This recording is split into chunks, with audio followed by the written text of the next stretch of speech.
자, 시작합니다. 1장 28절 한번 읽어봅니다. 1장 28절 하나님이 그들에게 복을 주시며 하나님이 그들에게 이르시되 생육하고 번성하여 땅에 충만하라. 땅에 정복하라. 바다의 물고기와 하늘에서야 땅에 움직이는 모든 생물을 다스리라 하시니라. 그래서 인간이 하나님께서 인간을 자기 형상 자기 모양대로 지으시고 복을 주셨다고 했어요. 그럼 이 성경의 복의 개념이 제일 먼저 나오는 것이 1장 22절입니다. 1장 22절을 보면 하나님이 그들에게 복을 주시며 이르시되 생육하고 번성하여 여러 바닷물에 충만하라. 새들도 땅에 번성하라 하시니라. 여기서 이제 복의 개념이 나오죠. 그러면 1장 22절의 복의 개념과 1장 28절의 복의 개념이 조금 다르다는 것을 볼 수 있어요. 그러니까 1장 22절은 하나님 주신 생물에게 주신 복이에요. 그래서 단순히 생육하고 번성하여 충만하라 그죠. 그래서 생물도 번성하고 동물도 번성해요. 그죠? 그래서 돼지도 새끼 한 12마리 나오잖아요. 그래서 이게 번성하는 하나님이 주신 복입니다. 복이에요. 그런데 1장 28절은 이 복의 개념이 조금 다르다는 것을 우리가 볼 수 있습니다. 왜 다를까? 1장 26, 27절에 인간 지으실 때 하나님이 자기의 형상, 자기 모양대로 지으셨다고 했어요. 교제의 대상으로 지으셨어요. 하나님의 뜻을 알 수 있는 대상으로 지으셨어요. 하나님을 경배할 수 있는 대상으로 지으셨어요. 그리고 복을 주셨다고 그러죠. 복을 주셨을 때 똑같이 세 가지는 똑같습니다. 생육하고 번성하여 충만하라. 그래서 인간도 생육하고 번성하여 충만해야 해요. 이것이 하나님 주신 복입니다. 하나님 복이죠. 이것은 복인과 동시에 명령이에요. 명령입니다. 생육하고 번성하여 충만하라 그랬어요. 그러니까 복인과 동시에 이 명령이죠. 그래서 번성해야 합니다. 오늘날 지구가 인구가 많다고 해서 지금 걱정들이 많은데 하나님이 걱정하란 말 안 했잖아요. 본래 이 명령대로 수행해야 하는데 인간이 인간의 생각을 가지고 야 인구수가 많으면 뭘 먹고 살지? 이기 때문에 자꾸 제한을 해요. 이것은 사단이 인간에 대한 교묘한 술책입니다. 요새 인구 문제에 대해서 많은 연구도 있죠. 근데 이건 다 사단의 배후에 역사가 있다는 사실을 우리가 깨달아야 해요. 그러면 인구가 지금 번성하지 못하도록 하는 사단의 역사가 어떻게 나타나는가? 여러분요, 이제 여성분들 이제 다 아시지만은 14살 정도 되면 다 지금 배임기가 되죠. 배란기. 그래서 가임 여성이 되는 겁니다. 그러면 14살 된다면 결혼하란 말이에요. 결혼해서 자녀를 낳으라는 말이에요. 그래서 옛날에는 14살 결혼하고 자녀 다 낳았어요. 그렇죠? 내가 지난번에 몇 년 전에 저 곤명에 가는데 30살 할머니가 있어요. 15살에 나가지고 또 그 딸이 15살에 낳았으니까 할머니가 됐어요. 30살 할머니. 이게 하나님 주신 축복입니다, 본래는. 그렇죠? 축복인데 지금은 어떻게 해요? 결혼을 첫째 못하게 해요. 결혼을 늦게 해요. 그래서 몇 살 때 결혼한가? 우리 아들도 42살에 결혼했죠. 그러면 22살에 결혼했으면 손자볼 나이인데 그때서 결혼해? 이게 뒤에가 다 사단의 역사예요. 역사는 우리는 이 사실을 합니다. 두 번째는요. 어떻게 해요? 동성연애예요. 이게 오늘날 동성연애가 흔하게 공공적으로 이야기해요. 옛날에는 숨어서 했는데 이번에 판결을 보니까 군대에서 이 동성끼리 했는데 옛날에는 그건 다 군법 형무소 들어가는데 무죄라고 선고 났어요. 야, 이제 군대가 이제 난장판 되게 생겼어요. 그렇죠? 이 동성연애 가지고 생육하고 번성할 수 있어요? 절대로 동성연애가는 생육하고 번성할 수 없죠. 하나님의 축복과 하나님의 명령을 위반하는 거죠. 또 세 번째는 어떻게 해요? 가정을 파괴시키는 겁니다. 가정을 파괴시키는 거예요. 오늘 이혼율이 이 이혼율이 결혼율보다 더 빨라요. 많죠? 이건 가장 많아요. 이건 사단의 배후의 역사인 거예요. 참 교묘한 방법이죠. 또 국가 정책을 통해서 인구를 제한을 하는 거죠. 한국도 이미 실패했잖아요. 인간의 방법을 쓰니까 실패했어요. 또 중국도 한 자녀 낳기를 하다가 지금 실패해서 두 자녀 낳도록 허락을 하는데 이미 기울어져 버렸어요. 중국도 이제는 두 자녀 낳으라 해도 대부분이 낳지 않아요. 하나. 프랑스도 이미 실패했죠. 한국도 실패했죠.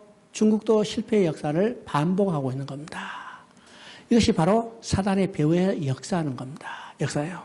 그래서 내 아는 선교단체, 이 평신도 선교단체는 제일 그게 이제 한 27가정이 그 단체에 속했는데 제일 적은 자녀 수가 5명이에요.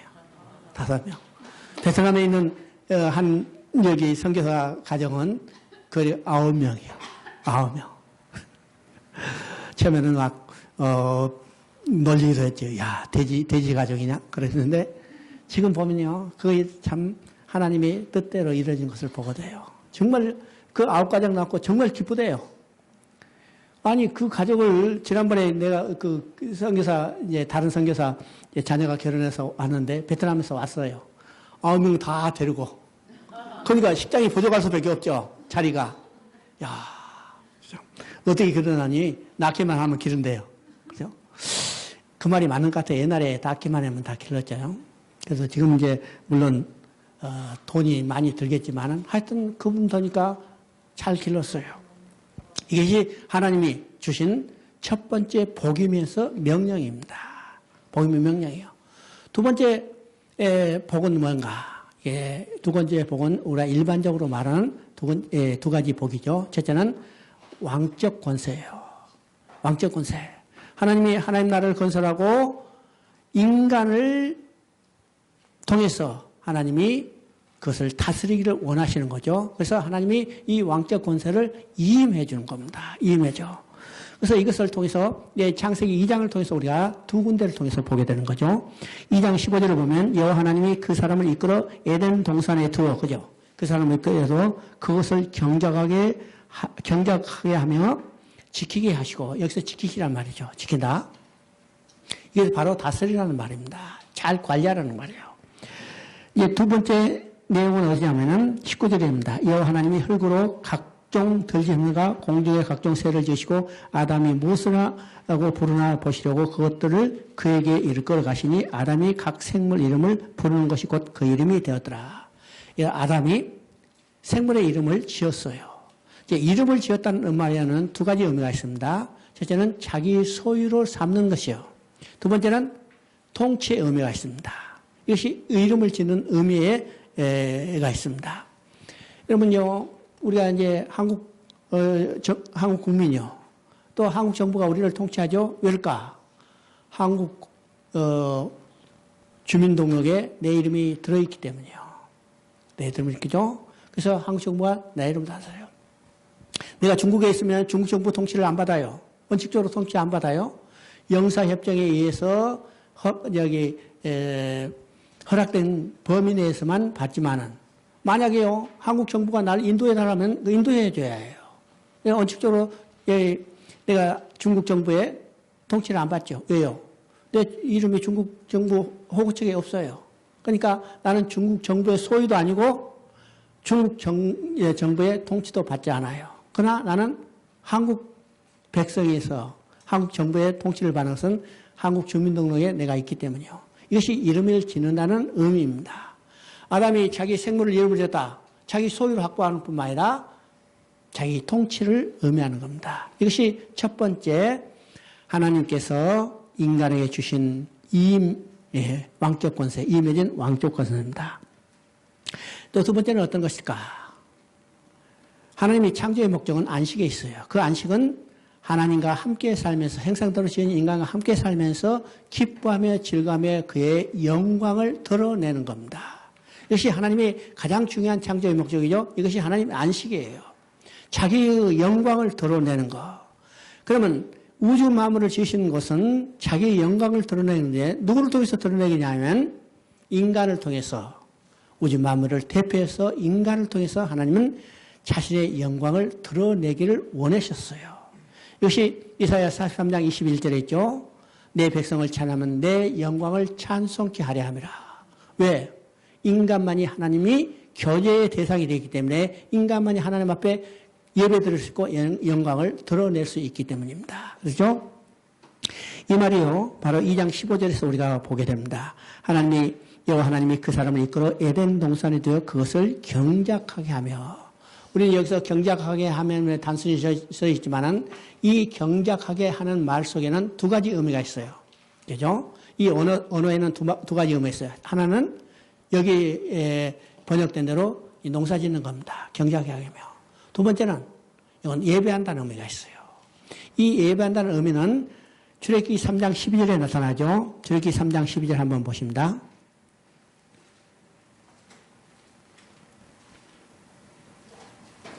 출애굽기 3장 12절을 보시면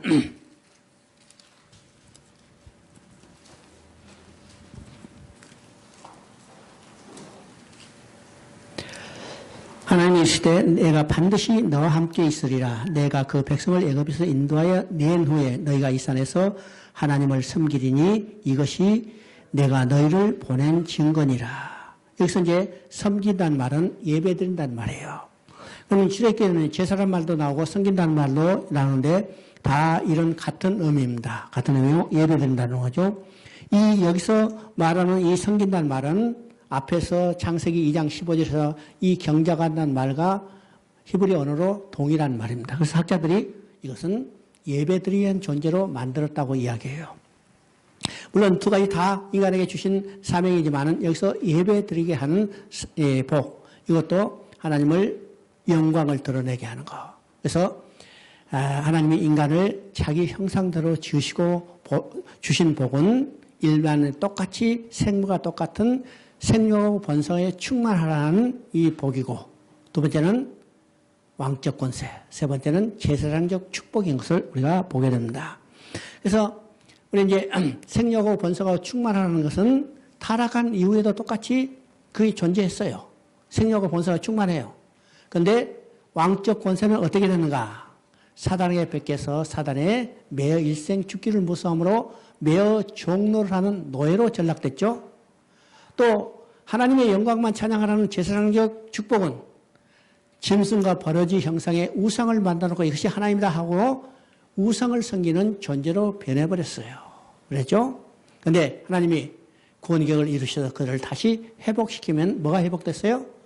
잃었던 왕적 권세를 다시 회복하고 잃었던 제사장 축복을 다시 회복하는 거예요. 그래서 베드로전서 2장 9절에는 구원받은 우리가 어떤 신분인가를 이야기합니다. 왕 같은 제사장이라고 했어요. 그럼 이 왕 같은 제사장이 어디서 출발했냐면 바로 창세기 1장 28절에서 하나님 주신 복 중에 하나죠. 복 중에 하나. 이 복은 세 가지라고 했습니다. 세 가지. 첫째는 어떤 거예요? 생명하고 번성하여 충만하는 것은 사명과 동시에 복이었어요. 복이죠. 두 번째는 왕의 권세, 세 번째는 제사장적 축복이었습니다. 축복이죠.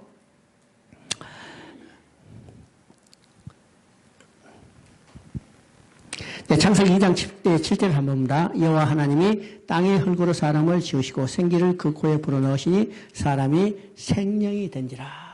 자, 인간이 어떤 존재로 지어졌는 것을 우리가 보게 됩니다.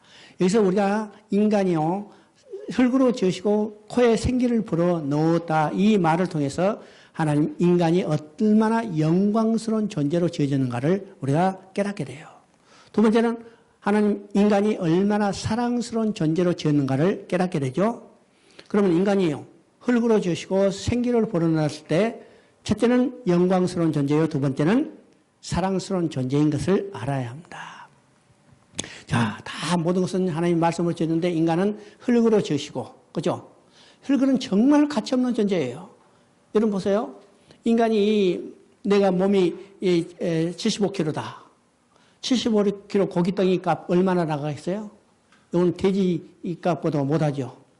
내가 이제 중국에서 살 때 우리 집에 화분이 많이 있어요. 화분이 많이 있어. 지금도 이제 누가 물 주나 지금 걱정이 되는데, 이제 화분 분갈이 하려고 흙을 한 포대기 사잖아요. 그럼 이 한 포대 사면 중국 돈으로 한 1원 정도 돼요. 한 160원, 비싸봤자 200원. 200원 한 포대예요. 그러면 이만한 뭐라면 얼마나 되겠어요? 한 20원 정도 되겠죠. 20원 하면 한국 돈 얼마일까? 4,000원. 그죠? 4,000원. 이거는 화분 흙이니까 4,000원 주지요. 저 논밭에 있는 흙이면 어디겠어요? 누가 값이라 치겠어요? 이게 인간의 존재예요. 근데 그게 뭐가 들었어요? 하나님이 영이 들어왔어요. 하나님 영이 들어왔어.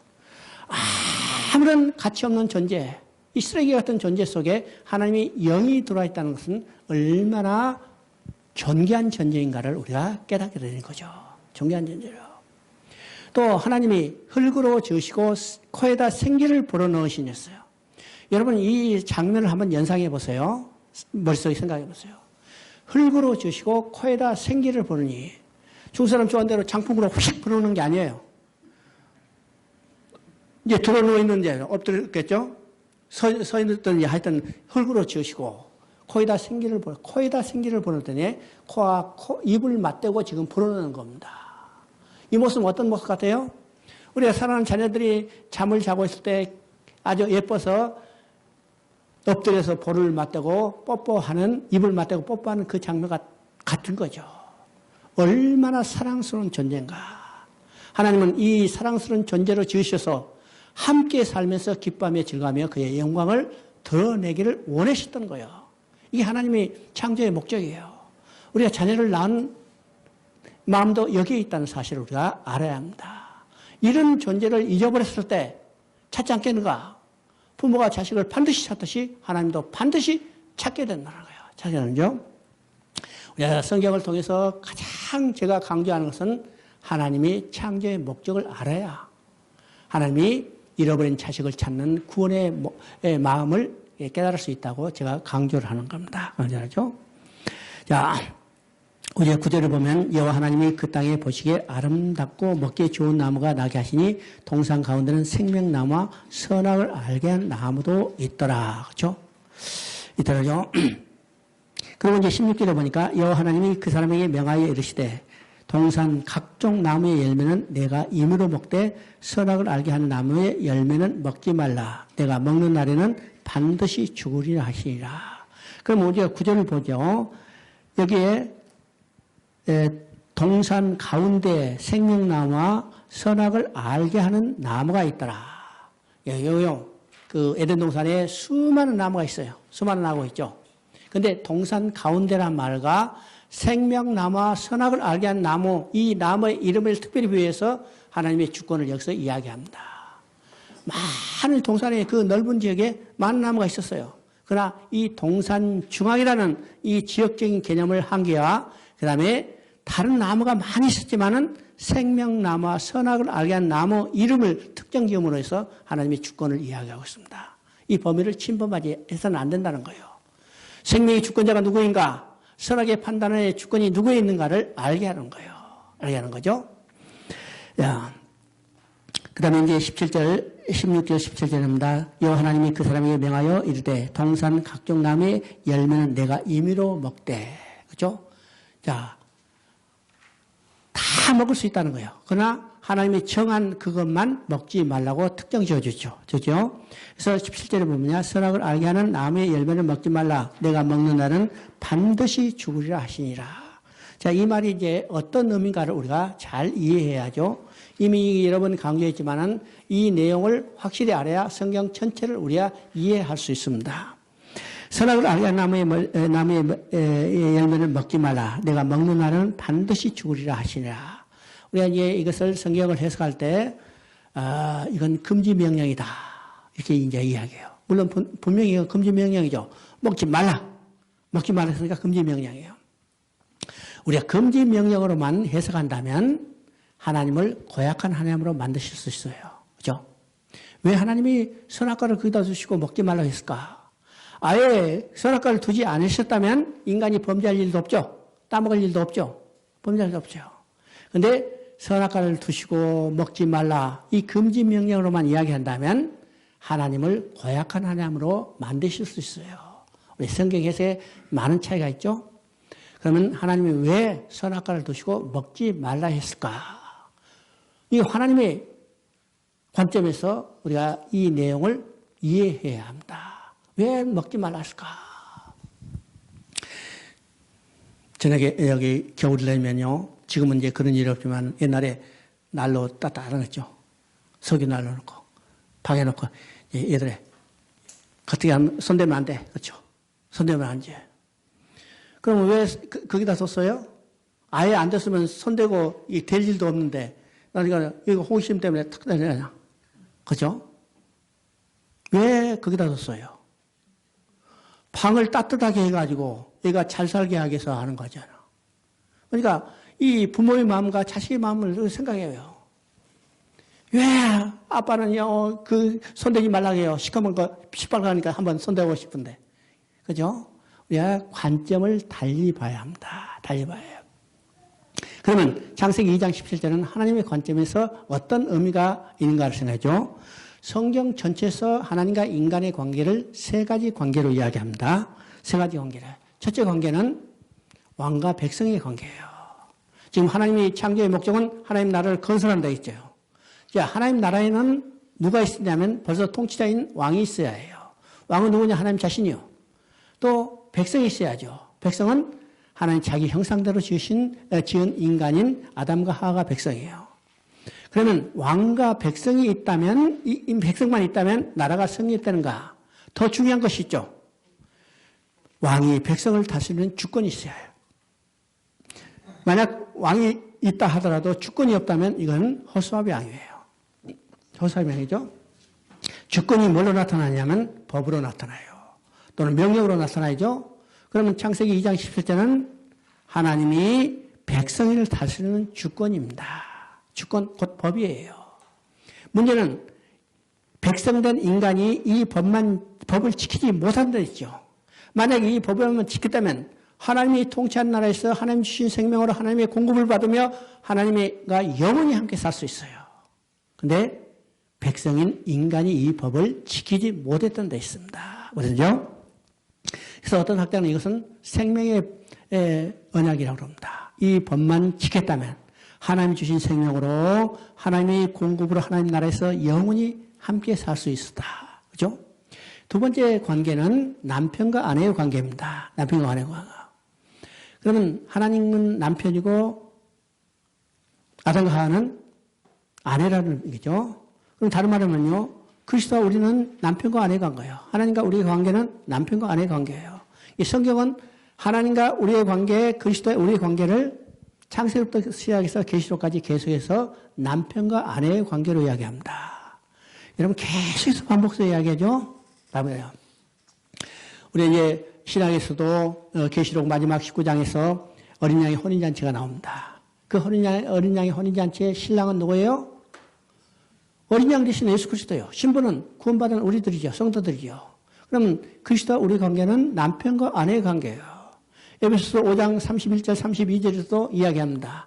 남편과 아내의 관계를 이야기하죠. 두 사람이 부모를 떠나서 한 몸을 이루니라. 이것이 이 비밀이 크다. 내가 그리스도와 교회에 대해서 말하노라. 그리스도와 교회, 그리스도와 성도, 남편과 아내의 관계예요. 남편과 아내의 관계죠. 구약에서 성경 전체에서 남편과 아내의 관계를 이야기하는 책이 있습니다. 첫째는 아가서죠. 두 번째는 호세아서예요. 호세아서. 이 두 책은 성경 전체가 하나님과 인간의 관계를 남편과 아내의 관계로 이야기해요. 뿐만 아니라 우리가 이 성경 군데군데 남편과 아내의 관계로 이야기하죠. 남편과 아내. 그럼 하나님과 인간의 관계는 남편과 아내의 관계인데 남편과 아내의 관계는 어떤 관계인가? 그죠? 어떤 관계?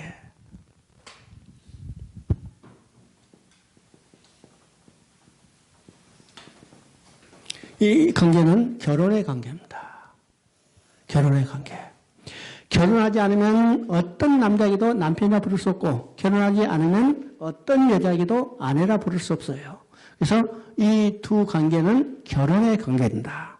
그러면 이 결혼하기 전에 남녀가 만나죠. 남녀가 만나서 어떻게 하면 사랑하게 되죠. 그러면 이 사랑이라는 개념이 어떤 것인가를 우리가 분명히 이해해야 합니다. 이 사랑의 개념은 함께 살자는 거예요. 함께라는 말이죠. 여러분 이해가 되죠? 사랑해봐요. 자꾸 만나고 싶고, 그죠? 함께 끼어오죠. 이것이 사랑이라는 개념입니다.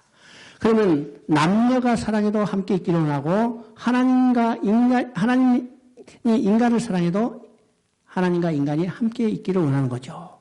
친구가 친구를 사랑해도 함께 있기를 원하고, 부모가 자식을 사랑해도 부모가 자식과 함께 있기를 원하는 거예요.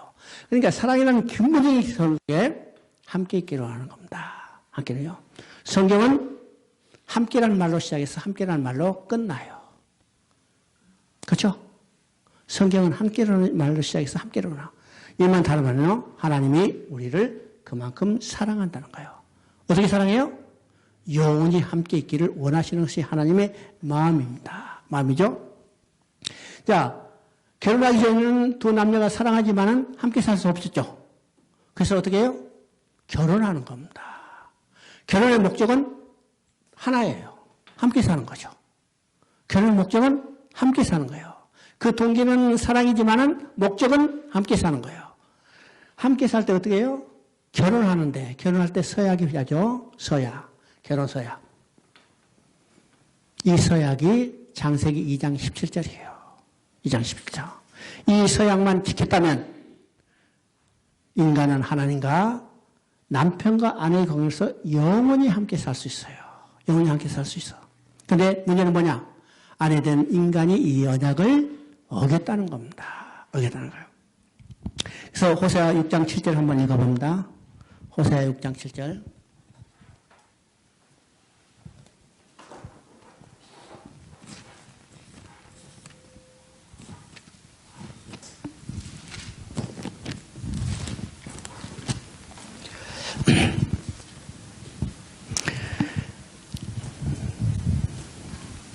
호세아 6장 7절. 그들은 아담처럼 언약을 어기고 거기에서 나를 반역하였느니라.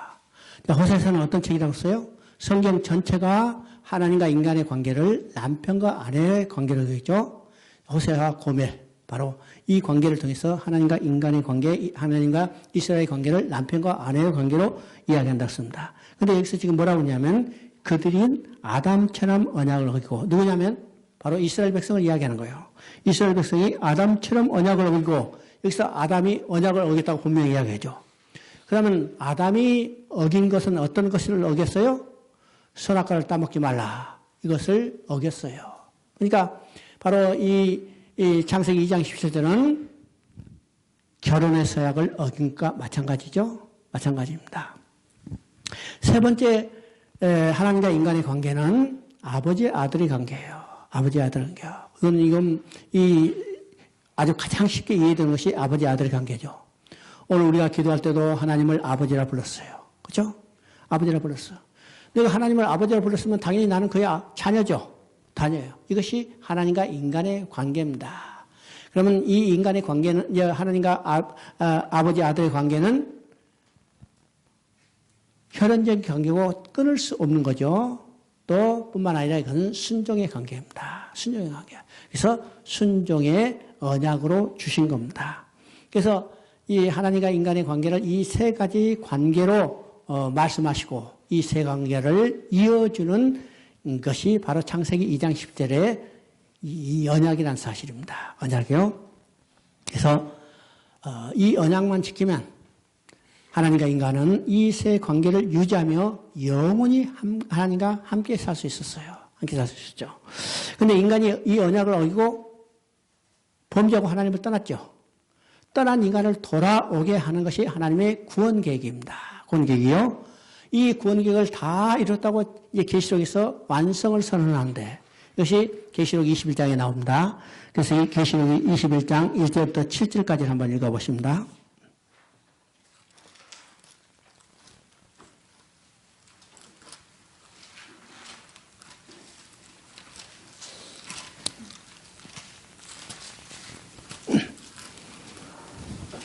계시록 21장 1절부터 7절.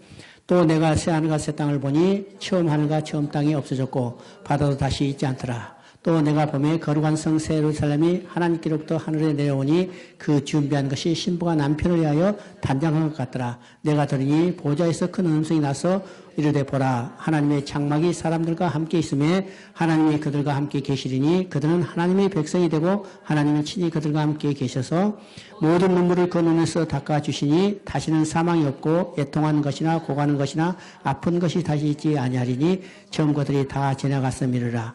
보좌에 앉으시니가 이르시되 보라 내가 만물을 새롭게 하노라 하시고 또 이르시되 이 말은 신실하고 참되니 기록하라 하시고 또 내게 말씀하시되 이루었도다 나는 알파 오메가요 처음과 마지막이라. 내가 생명수 샘물을 목마른 자에게 값없이 주리니 이기는 자는 이것들을 상속으로 받으리라. 나는 그의 하나님이 되고 그는 내 아들이 되리라.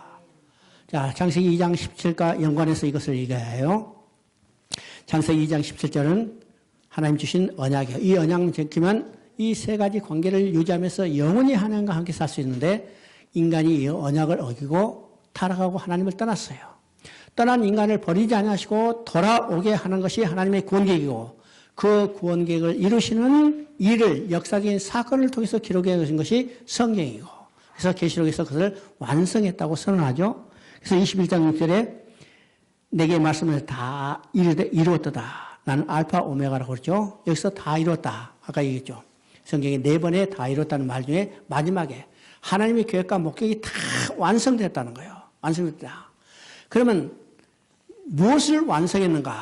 무엇을 완성했는가? 그것이 3절에 나옵니다. 내가 들음에 보좌에 큰 음성이 나서 이르되 보라 하나님의 장막이 사람들과 함께 있음에 하나님이 그들과 함께 계시니 그들은 하나님의 백성인 거고 하나님이 친히 그들과 함께 계셔서 여기서 함께라는 말이 몇 번 반복돼요?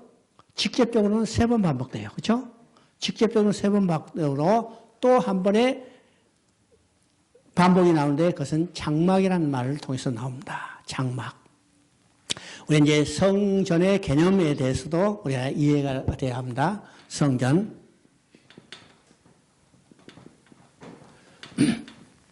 예, 나중에 이야기했지만요. 성전의 개념을 잘 이해해야 성경을 올바로 읽을 수 있어요. 성전의 개념은 아주 성경을 이해하는데 아주 중요한 개념 중에 하나입니다. 이 성전의 개념은 어떤 것인가? 예, 나중에 이야기했지만은 하나님과 인간이 함께 사는 처소를 이야기합니다. 여러분 집 하면 아버지 아들이 같이 살죠. 이런 개념이 바로 성전의 개념이에요.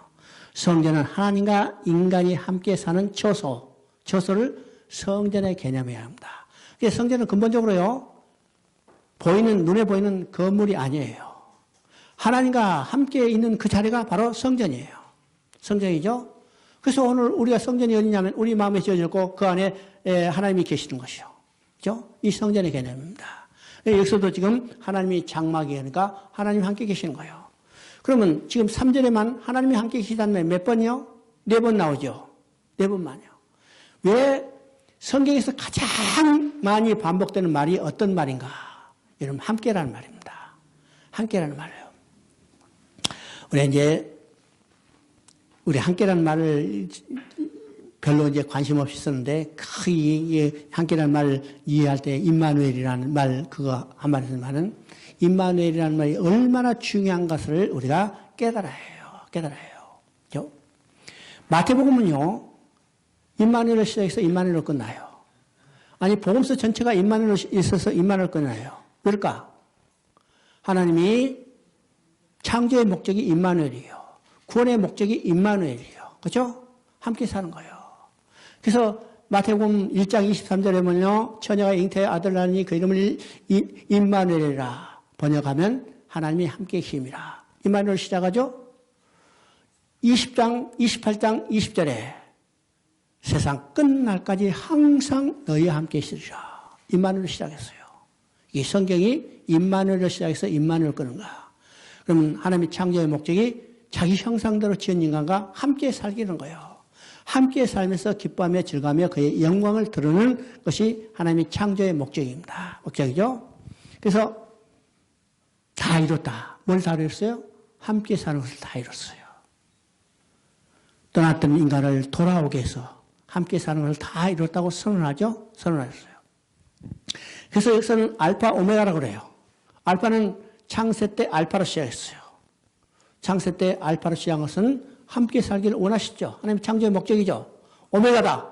하나님이 다 이뤘어요. 떠났던 인간을 돌아오게 하고 인간을 유혹에서 넘어지게 해서 자기 고통과 슬픔의 죽음의 가운데 있게 했던 사단도 완전히 심판받아서 다시는 이제는 인간이 넘어질 일이 없죠. 그래서 하나님이 다 이뤘다. 목적대로 다 이루어졌기 때문에 오메가라는 겁니다. 만약 여기서 다 이뤘다는 선언이 없다면 알파는 시작할 수 있을지언정 오메가는 될 수 없죠. 그런데 다 이뤘다고 선언했기 때문에 나는 알파 오메가라고 그럽니다. 오메가죠. 그러면 다 이뤘는데 어떤 관계가 회복되는가를 이야기하죠. 어떤 관계? 첫 번째 관계는 어떤 것인가? 2절에 보니까 이건 신랑과 신부의 관계가 나타납니다. 또 3절에 보니까 백성과 하나님의 관계, 왕의 관계가 나타나죠. 그 다음에 7절에 보니까 아버지의 아들의 관계가 나타납니다. 그럼 성경은 이 세 가지 관계를 통해서 하나님과 인간이 영원히 함께 살기를 원하셨다는 것을 우리가 보게 되는 거죠. 보게 되는 겁니다.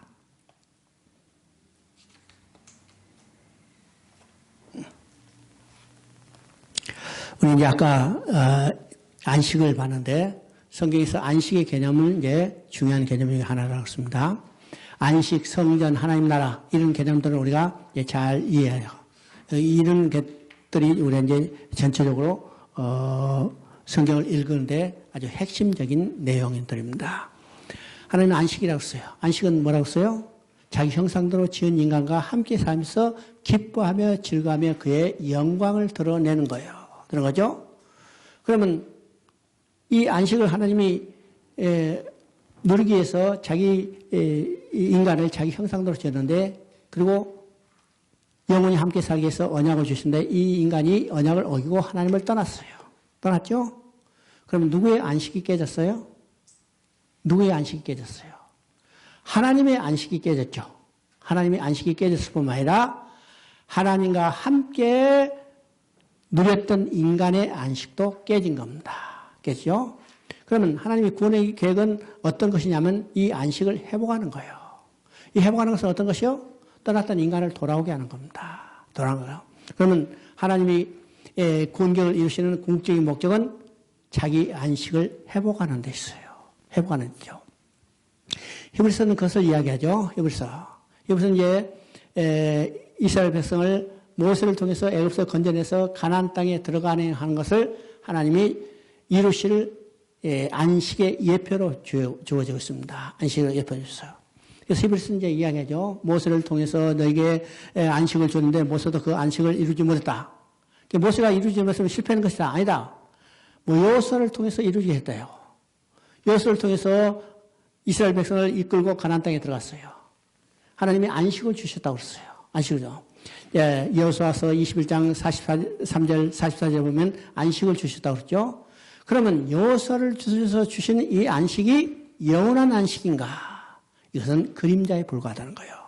그림자에 불과하기 때문에 사사기에 보면 이 안식이 깨졌어요. 그럼 이제 히브리서는 말하죠. 여호수아가 안식을 주지 못했다면 이는 안식이 실패한 것인가? 아니라는 거예요.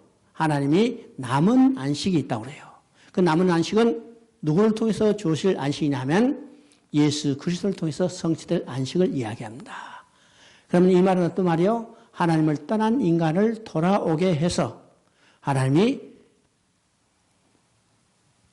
빼앗겼던 안식을 회복하는 겁니다. 회복하는 거. 이것이 이제 여러 가지 말로 이제 우리가 이야기할 수 있죠. 하나님 나라를 회복하는 거, 그 다음에 성전을 회복하는 거, 안식을 회복하는 거, 이 말들이 같은, 궁극적으로 같은 의미라는 사실을 우리가 깨달아야 합니다. 깨달아야죠. 우리 안식하면요, 그냥 휴식으로만 생각하기 때문에 이런 개념들이 우리가 정립이 안 돼요. 안식의 개념이 어떤 것이라고 써요? 창조의 목적과 동일한 거예요.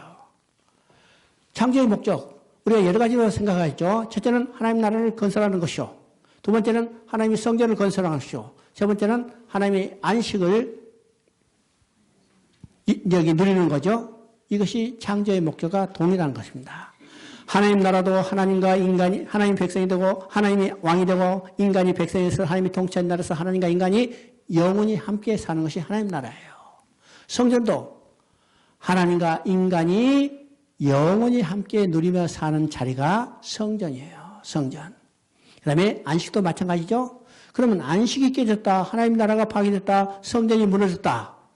이거 같은 의미입니다. 같은 의미예요. 우리 하나님 나라가 파괴돼서 하나님 나라 회복이다. 성전을 다시 회복한다. 이런 개념을 생각할 때 어떤 이 건물로 생각할 수도 있죠. 성전을 회복한다면 성전이 지붕이 무너질까, 성전 기둥이 부러졌기 때문에 다시 재건축한다. 이렇게 생각할지 몰라도 그건 전혀 그런 개념이 아니라는 사실을 우리가 보게 돼요. 성전이 무너졌다는 것은 어떤 것이요? 성전 지붕이 날아갔다는 게 아니고 성전 기둥이 지진에 부러졌다는 말이 아니고 함께 살던 인간이 떠나버렸어요. 그럼 성전 회복은 어떤 것이요? 떠났던 인간을 다시 돌아오게 하는 거예요. 이게 성전의 회복입니다. 하나님 나라도 똑같아요. 백성이 인간이 떠났어요. 하나님 나라가 파괴됐죠? 회복은 뭐냐면 떠났던 인간을 돌아오게 하는 겁니다. 안식도 마찬가지요. 하나님과 인간이 함께 있어서 기뻐하며 즐거워하며 삶을 누리던 인간이 떠나버렸어요. 자기 자식이 지금 떠나버렸어요. 부모의 마음이 그때부터 어떻게 돼요? 안식은 이미 없어져 슬픔과 고통만 남죠. 언제 회복돼요? 떠났던 자식을 찾았을 때 회복하는 거예요. 하나님도 언제 안식이 회복돼요? 잃었던 백성을 찾았을 때 회복돼요. 뿐만 아니라 인간의 안식도 하나님 품속에서 하나님과 함께 살면서 안식을 누리는데 떠나자 인간에게 찾아온 것은 슬픔과 고통과 고난이죠. 언제 이것을 회복할 수 있어요? 하나님 앞에 다시 돌아갈 품속에 들어갔어요. 어린아이가 부모를 잃어버리고 슬픔과 고통 속에 있어요. 무엇으로 회복할 수 있어요? 세상의 물질로는 아무것도 그것을 회복할 수 없어요. 언제 회복할 수 있냐면 엄마 품에 들어갔을 때 이것을 회복할 수 있어요. 그렇죠? 하나님도 마찬가지입니다. 자기 백성을 잃어버리고 슬픔과 고통이 있어요. 이게 누가 더 가슴이 아프냐면 부모를 잃어버린 자식이 가슴이 아픈 것보다도 자식을 잃어버린 부모의 마음이 더 아픈 겁니다. 아픈 거예요. 우리는 하나님의 그 슬픔과 아픔을 헤아려 볼 수 있어야 해요. 그래서 잃어버린 자기 백성을 찾기 위해서 하나님의 가장 귀한 그 아들까지도 십자가에 못 박혀 죽게 했죠. 그래서 로마서 5장 8절을 이야기합니다. 우리가 아직 죄인됐을 때 그리스도께서 십자가에 죽으심으로 하나님께서 우리에 대한 자기 사랑을 확증하셨느니라. 그러니까 우리가 하나님의 마음을 알 때 성경을 정말 하나님의 마음을 이해하면서 이해할 수 있다는 사실을 우리가 깨닫게 되는 겁니다. 깨닫겠죠? 나머지 거기 이제 읽어보시고요.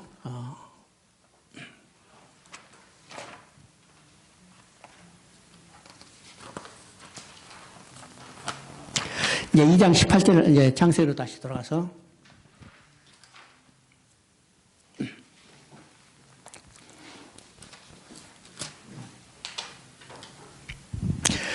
예, 2장 18절 한번 읽어봅니다. 여호와 하나님이 이르시되 사람이 혼자 사는 것이 좋지 아니하니 내가 그를 위하여 돕는 배필을 지으리라 하시니라. 그렇죠? 여기서 이제 사람이 혼자 사는 것이 좋지 아니하니 내가 그를 위하여 돕는 배필을 지으리라. 그럼 이제 혼자 사는 것이 좋지 않다는 의미가 어떤 것일까? 그렇죠? 여기서 혼자 사는 것이 좋지 않다는 말은 두 가지 의미가 있어요. 두 가지 의미가 있습니다. 첫째는 우리는 창세기 1장 28절에서 생육하고 번성하여 충만하라. 그렇죠? 정복하고 다스리라. 그렇죠? 그러면 생육하고 번성하고 충만하기 위해서는 어떻게 해요? 짝이 있어야 되나요? 아담 혼자 가지고는 절대로 생육하고 번성하고 충만할 수 없죠. 그래서 혼자 사는 것이 좋지 않다는 말은 하나님이 주신 복을 누릴 수 없고 명령을 이행할 수 없어요. 그래서 혼자 사는 것이 좋지 않다는 거예요. 아담 혼자 가지고는 절대로 생육하고 번성하고 충만한 이 복을 누릴 수 없습니다. 이것이 혼자 사는 게 좋지 않다는 첫 번째 점입니다. 두 번째 점은 혼자 사는 것이 좋지 않다면 교제의 대상이 없다는 말입니다. 교제의 대상이. 자, 2장 19절을 보면요. 모든 생물에 다 이름을 짓게 하는가. 하나님의 이름을 짓게 하는 목적은, 예, 왕적 권세를 행사하는 의미도 있지만은 그 중에 너 교제 대상이 있느냐 찾아보라는 거예요. 근데 동물 중에서 아무도 교제 대상이 없다는 거예요. 교제 대상. 자, 이 교제 대상이 없다는 것을 하나님이 좋지 않게 보시는 거죠. 좋지 않게 보시고 하나님이 돕는 비패를 지어주셨다는 것을. 그럼 이 돕는 비패라는 것은 어떤 것인가? 오늘 이것도 잘못 해석해서 돕는 비패라는 남자는 여필 정보에 한다, 여자는 여필에 의한데 이건 여필 정보를 이해한 게 아닙니다. 이게 돕는 배필로 지어졌어요. 그러면 두 대상은 어떤 사람이요? 각각 다른 기능을 가지고 있지만은 인격적으로 동등한 관계를 가지고 있습니다. 여러분, 인격적으로 동등한 관계가 돼야 교제의 대상이 되는 거예요. 인격적으로 동등한 대상이 되지 않으면 절대로 교제의 대상이 될 수 없어요. 여러분요, 옛날 보면 지금은요, 귀족과 노예가 교제의 대상이 돼요? 이건 인격적으로 같은 동등한 취급을 하지 않게 절대로 교제의 대상이 되지 않아요. 인격적으로 동등한 대상이 돼야 교제의 대상이 됩니다. 그러면 하나님은 여자의 남자를 지어줄 때 인격적으로 교제의 대상인 동등한 교제의 대상으로 인격으로 동등한 인격체를 지으시고 교제의 대상으로 지으셨죠. 그리고 각각 다른 기능을 가지고 있어요. 그래서 이 다른 두 기능이 인격적인 교제를 통해서 서로 조화를 이뤄서 하나님의 영광을 드러내게 하는 것이 하나님의 창조의 목적입니다. 창조의 목적이요. 그래서 하나님은 이 남자 여자를 주시고 하나님의 명령을 수행하고 인격적인 교제를 통해서 하나님의 영광을 드러낼 수 있는 존재로 지으셨죠. 이것이 최초로 주어진 존재가 여기 기구가 뭐냐면 바로 가정이라는 사실입니다. 우주만물을 지으시고 하나님이 이 땅에 주신 가장 첫 번째 기관이 가정이에요. 가정을 통해서 하나님은 두 남녀가 다른 기능을 가지고 인격적인 교제를 통해서 조화를 이뤄서 하나님의 영광을 드러내도록 만드셨습니다. 그렇죠? 자, 그래서 이제 20절부터는 바로 이제 인간을 만드신 내용이죠. 24절을 봅니다. 이러므로 남자가 부모를 떠나서 그 아내와 합하여 둘이 한 몸을 이룰지니라. 소위 말해서 연합교리가 나옵니다. 남자 여자가 이제 두 부모를 떠나서 둘이 합하여 한 몸을 이루는 이게 결혼의 관계죠. 결혼의 관계 곧 가정을 이루는 관계입니다. 그러면 이 결혼의 관계, 남자 여자가 두 몸의 합을 이루는 이 결혼의 관계 곧 이 연합의 관계를 통해서 하나님이 드러내기를 원하시는 것이 어떤 것인가? 이 성경을 이해하는데 연합교리는 아주 중요한 의미입니다. 중요합니다. 남자가 부모를 떠나서 그 아내에 합하여 두 몸이 합하여 한 몸을 이루니라. 옛날에는 이거예요. 그냥 옛날 성경은 연합으로 써있는데 지금 두 몸을 합하여 한 몸을 이루니라 이러니까 연합교리가 크게 그냥 의미가 축소돼 버렸어요. 중국 성경은 이렇게 써 있는데 또 연합이라는 말은 이렇게 쓰죠. 연합이에요. 성경에서 이 연합교리는 아주 중요한 의미를 가지고 있죠. 그래서 성경이 계속해서 연합교리에 대해서 이야기를 합니다. 연합교리요. 에베소서 5장 31절, 32절도 연합교리에 대해서 이야기합니다. 똑같이 이제 이 창세기 2장 24절을 인용해서 바울이 교회와 그리스도에 대해서 또 하나님과 인간에게 대해서 연합교리를 이야기할 뿐만 아니라 또 아가서에도 지금 연합교리를 이야기하죠. 연합교리. 두 몸이 합하면 내 사랑하는 자는 나는 내 사랑하는 자 안에 이 두 사람의 연합을 이야기합니다. 연합교리. 그러면 부모와 남편과 아내는 두 몸이 합하여 한 몸이면 이제 중국말로 하면 ET 그래요. 그죠? RTET. 그죠? 두 몸이 합하여 한 몸을 이루고. 그러면 두 몸이지만은 한 몸이지만 두 몸은 이 관계죠. 두 몸이요. 그러면 그리스도와 우리는요, 두 몸이지만 한 몸이요. 한 몸이지만 두 몸인 이 연합의 관계를 이야기합니다. 연합의 관계. 그래서 야, 이 연합의 관계를 이야기할 때 교회와 이제 그리스도의 관계, 그리스도와 성도의 관계, 이 관계를 이제 이야기하는데 교회를 그리스도의 몸이라고 그래요. 그죠? 그리스도의 몸인데. 그럼 머리는요, 몸에는 머리가 하고 지체가 있어야죠. 그죠? 머리. 그 다음에 지체. 그러면 어떤 관계냐면 그리스도는 교회의 머리요. 그죠? 성도들은 교회의 지체예요. 그죠? 이거는 고린도서에서는 성도들을 교회의 지체라고 그러고 골로새서에서는 그리스도를 교회의 머리라고 그럽니다. 그리고 에베소서는 교회를 그리스도의 몸이라고 그래요. 그죠? 그러면 머리와 몸, 그죠? 머리와 지체, 이런 두 몸이 합하여 한 몸을 이루는 관계입니다. 이게 이제 연합의 관계죠. 이것을 남편과 아내의 관계로 이야기를 합니다. 두 몸이 합하여 한 몸을 이루고 두 몸은 한 몸이고 한 몸은 두 몸의 이 연합의 관계다며. 지금 이 관계를 통해서 보면 뭐예요? 두 몸이 합하여 한 몸을 이루는 연합의 관계이기 때문에 둘은 나눌 수가 없어요. 그렇죠? 머리와 지체를 나눌 수 있어요? 없어요. 나눌 수 없을 뿐만 아니라 머리에 이루어진 일이 곧 지체에 이루어진 일이요. 지체에 이루어진 일이 곧 머리에 이루어진 일이고 모든 지체는 머리에서 통제를 받고 이루어진 일이라는 사실을 우리가 보게 되는 겁니다. 그렇죠? 그러면 이 그리스도와 우리는 두 몸이 합하여 한 몸을 이뤘기 때문에 두 몸을 나눌 수 없죠. 그래서 두 몸을 나눌 수 없기 때문에 없을 뿐만 아니라 머리에 이루어진 일이 곧 내게 지체에 이루어진 일이기 때문에 어떤 일이 일어나는가. 그리스도가 십자가에 못 박혀 죽었을 때 그리스도와 연합된 나도 함께 십자가에 못 박혀 죽었어요. 그죠? 여러분 죽었어요? 안 죽었어요? 죽었죠. 왜 죽었어요? 연합됐기 때문이요. 그리스도와 함께 연합됐기 때문에 그리스도와 십자가에 못 박혔을 때 함께 연합된 나도 함께 십자가에 못 박혀 죽었고 그리스도가 부활했을 때 그리스도와 연합된 나도 함께 부활했어요. 그리스도가 하늘에 올라서 하나님 보좌 우편에 앉아 계실 때 나도 하늘에서 하나님 보좌 우편에 앉아 있습니다. 왜요? 나 연합됐기 때문이요. 이 연합길이 중요한 거죠. 그죠? 자, 이 연합길에 대해서 우리가 한번 봅니다. 자, 우선 에베소서를 한번 봅니다.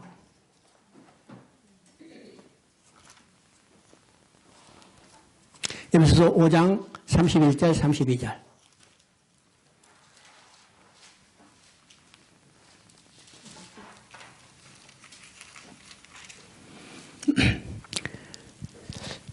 그러므로 사람이 부모를 떠나 그의 아내와 합하여 그들이 한 육체가 될지니라. 이 비밀을 그러더라. 나는 그리스도와 교회에 대해서 말하노라. 바로 이제 이 연합교회를 이야기하죠. 다시 로마서로 돌아가 봅니다. 로마서 6장 3절부터 5절까지. 3절부터 6절까지 한번 읽어봅니다. 무릇 그리스도 예수와 합하여 세례를 받은 우리는 그의 죽으심을 합하여 세례를 받은 줄 알지 못하느뇨. 그러므로 우리가 그의 죽으심과 합하여 세례를 받음으로 그와 함께 장사되나니 이는 아버지의 영광으로 말미암아 그리스도를 죽은 자 가운데서 살리신 것 같이 우리도 또한 새 생명 가운데서 행하게 하려 함이라. 만일 우리가 그의 죽으심과 같은 모양으로 연합한 자가 되었으면 또한 그의 부활과 같은 모양으로 연합한 자가 되리라. 우리가 알거냐 우리 옛사람이 예수와 함께 십자가에 못 박힌 것은 죄의 몸이 죽어 다시는 우리가 죄에게 종노를 하지 아니하려 함이라. 연합됐기 때문에 이런 것이 일어날 수 있죠. 자, 결과적으로 어떻게 되는가? 에베소서 2장 5절 6절 읽어봅니다.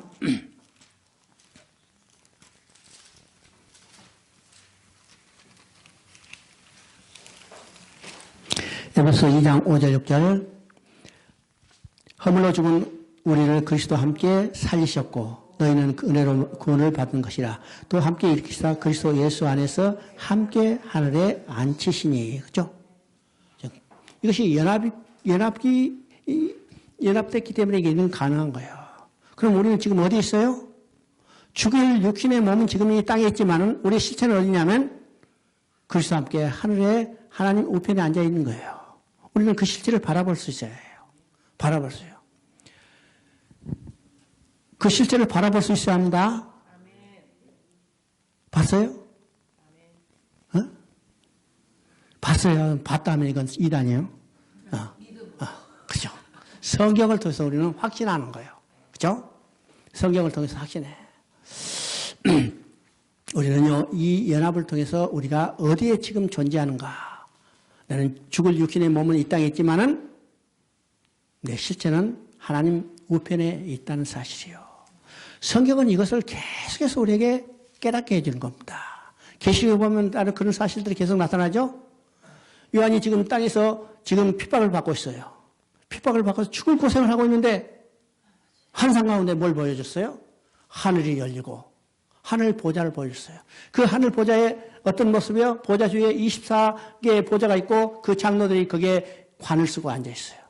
그게 누가 앉아있냐면 요한 자신이 앉아있는 것을 보여주는 겁니다. 요한이 장로자잖아요. 24장로. 24장로가 앉아있다는 것은 이 땅의 모든 성도를 대표하는 거예요. 그래요? 그럼 누가 거기에 앉아있어요? 나도 거기에 앉아있다는 사실이에요.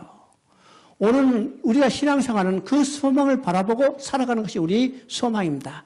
이 땅에 어떤 환란 폭발이더라도 우리는 반드시 마지막 때 하나님 우편에서 하나님과 영원히 함께 누릴 영광을 바라보고 살아가는 거예요. 살아가는 거예요. 오늘 신앙이요, 너무나 이게 땅의 것만 바라보게 하기 때문에 사람들이 소망이 없어요. 기쁨이 없어요. 슬픔만 꽉 차 있어요. 두려움만 꽉 차 있어요. 우리 하늘 보좌를 내가 있는 실체를 바라볼 때 이 땅의 어떤 환경 가운데도 소망을 바라보고 살아갈 수 있습니다. 히브리서는 이것을 이야기해요. 이 소망이 우리의 영혼의 닻이라고 했어요. 영혼의 닻. 닻은 뭐예요? 배가 흘러 떠내려갈 때로 꽉 붙들어주는 거죠. 우리 영혼은요, 이 세상을 바라볼 때는 언제나 흔들려요. 그러나 하늘에 있는 이 소망을 바라볼 때 우리 영혼을 흔들리지 않도록 붙들어주는 것이 바로 이 소망이에요. 그 소망은 뭡니까? 부자 되는 소망이 아니라 내 실체가 지금 하나님 보좌에 있다는 사실을 확신하고 이 세상 장막이 무너지면 언제요? 내가 죽으면 그게 영원히 영광 가운데 있을 것을 바라보는 소망이죠. 이 소망을 바라보는 소망은 항상 우리는 어떻게 해요? 주여 어서 오시옵소서. 이것이 우리의 소망이에요. 이 땅에서 얼마나 누리고 사는 것이 중요한 게 아니고 우리는 이 소망을 바라보고 사는 거예요. 성경은 이것이 하나님께서 반드시 완성한다고 확신을 주는 것이 성경 이야기입니다. 성경 이야기예요. 성경이죠. 그래서 이 연합교회가 얼마나 중요하다는 사실을 우리가 보게 되는 겁니다. 자, 2장 25절을 읽어봅니다. 2장 25절. 아담과 그의 아내 두 사람이 벌거벗었으나 부끄러지 아니하리니. 그렇죠? 자, 벌거벗었지만 부끄러지 않았어요. 왜일까? 지금 이건 죄가 들어오기 전의 상태입니다. 2장 25절까지는 죄가 들어오기 전의 상태이기 때문에 어떤 상태예요? 하나님의 영광이 그들을 가려주셨어요. 그렇죠? 그렇기 때문에 그가 벌거벗었지만은 부끄러지 않은 겁니다. 부끄러지 않아요. 죄를 모를 때는요, 부끄러지 않아요. 우리 손녀딸 이제 지금 오늘 중국으로 간다고 그래. 중국 유학 가는데. 내가 이제 우리 손녀딸은 어렸을 때부터 낳자마자 이제 키웠죠. 내가 그애가 2살인가 하여튼 이제 뻘뻘하게 기어 다닐 때예요. 내가 이제 저기 안양에 있는 군인교회에서 심하는데 그 군인교회가 이제 요새는 이제 잊어버렸다. 이제 하여튼 이제 천국것을 개조해가지고 강단이 높아요. 3계단, 4계단 정도 이게 높은데 이제 우리 사모가 이제 그 애 데리고 교회를 왔잖아요. 갔다가 예배 중에 그냥 급한 일을 봤어요. 그러니까 냄새 나니까 이제 화장실에서 벗겨놓고 씻고 내려놓고 홀랑 이제 밖에서 내려놓고 했는데 그 사이에 기어가 가지고 할아버지 저 설교하고 있는데 뻘뻘뻘 기어오는 거예요. 다 이 군인들만이냐? 아무런요. 그러고 그리고 내려와. 그래. 죄를 모르기 때문입니다. 그죠? 전혀 부끄러워하잖아요. 이 상태가 언젠가? 바로 죄 짓기 전의 상태. 하나님의 영광이 그들을 가려주었기 때문에 벌거벗었지만 부끄러워하지 않았어요. 근데 3장에 가면 당장 부끄러워하죠. 부끄러워하게 했기 때문에 그것을 가리려고 하지만 인간의 힘으로는 가릴 수 없다는 것을 우리가 보게 되는 겁니다. 보게 돼요. 그러면 다시 우리가 구원받으면 어떠냐 하면 하나님의 영광이 우리를 가려주고 있어요. 그럼 지금 가려진가? 이건 아직 육신의 몸이죠. 죽을 육신의 몸이에요. 죄로 죽을 목숨 때문에 그것이 나타나지 않지만은 그것이 영의 눈으로 보면 가려주고 있다는 사실을 우리가 보게 돼요. 그래서 에베소서는 바울이 뭐라 하냐면요. 교회를 영광스러운 교회라고 했어요. 영광스러운 교회. 오늘 교회가 영광스러운 모습이에요? 육적인 눈으로 보면 전혀 영광스럽지 않죠? 전혀 영광스러워. 세상으로부터 비난과 아주 이게 욕을 먹을 거지만은 그러나 그 영의 눈으로 보면 누가 그를 지키고 있어요? 하나님이요. 하나님이 구원받은, 하나님이 자기 아들 독생자 예수 그리스도의 피로 구원한 백성들이 그게 모이는 자리예요. 그러니까 우리가 교회를 육적인 눈으로 보고 비판하는 거 아니라 우리는 어떤 눈으로 해요? 영의 눈으로 그 교회가 얼마나 영광스러운가를 볼 수 있어야 합니다. 볼 수 있어야죠? 자, 오늘은 여기까지 하십시다. 고마우신 하나님 아버지, 은혜 가운데 하나님이 창조의 목적이 무엇인지를 우리가 깨달을 수 있도록 인도하신 것 감사드립니다. 하나님 아버지, 우리가 성경을 읽지만은 그저 문자로 나타난 이것에 매여서 하나님의 크신 은혜의 뜻을 알지 못했습니다. 하나님 아버지, 이것을 우리가 잘 깨닫게 하시었고 성경 전체를 통해서 이루시는 하나님의 마음이 무엇인지를 분명히 알고 우리 신앙이 좀 더 깊어지도록 우리를 축복하여 주시옵소서. 오늘도 우리에게 귀한 말씀 주신 것 감사드리며 우리 주 예수 그리스도 이름으로 기도드립니다. 아멘. 수고했습니다.